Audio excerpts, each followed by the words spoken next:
TFTK, Translating Ferro, Transforming Knowledges.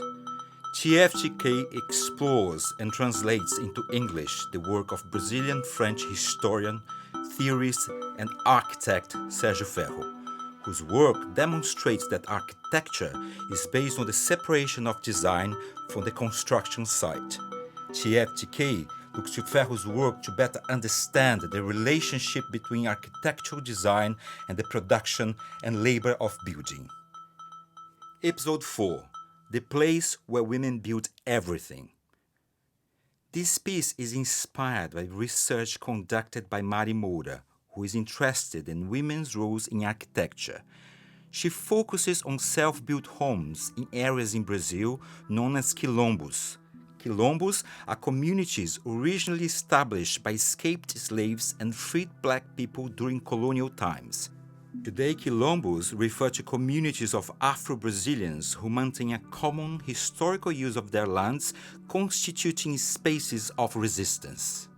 Usually, homes in Quilombos are made using techniques based on popular traditions that are passed down through generations and completed by small groups.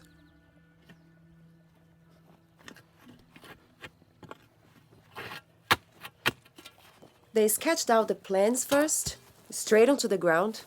The house was going to be shaped like a rectangle, and then they drew the points where they put the pillars.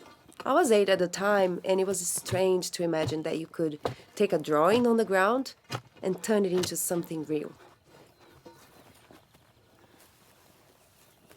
Where I come from, everybody learned how to build. The work was shared, and how things are done is passed down through the family. My mother was building a house for my eldest sister, and I was there to help a little where I could, but mostly to watch and learn. The stairs, the pillars, got positioned then, put into holes a few inches deep. The size of the hole and the height of the pillar, they had to get that exactly right. But Mama knew how to do this because she had the eye, you know.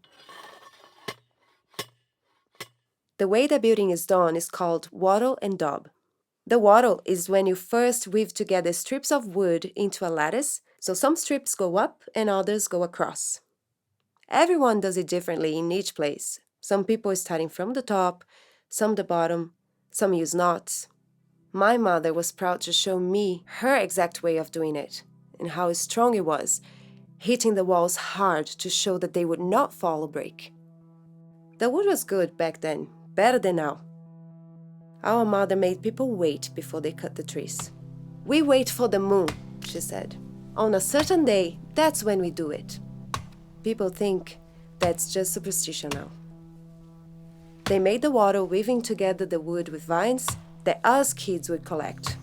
Over the top we put the clay, earth we dig ourselves mixed with water to finish the wall. That's the daub. I knew where the best earth was, in the upper part of the Quilombo.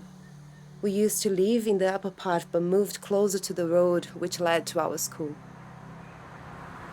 School for me was a struggle to go at times, honestly.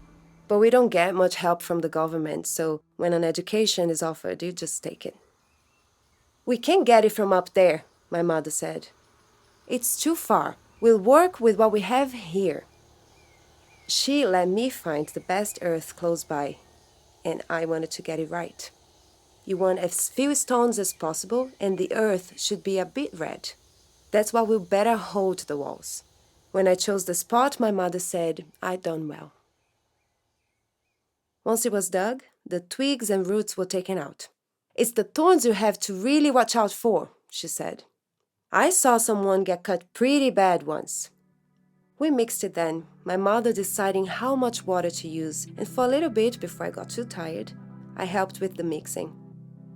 It was a good feeling, having it between my toes. There was something nice about working like this. Parts of it were even exciting. I treasured that time spent with my mother receiving knowledge that had been around for so long. I've tried to do the same with my daughters, but it's changing. People want more modern things. They want bricks. Nobody knows how to build with bricks in my family, just my brother. He learned in the city, but isn't really teaching anyone else to do it.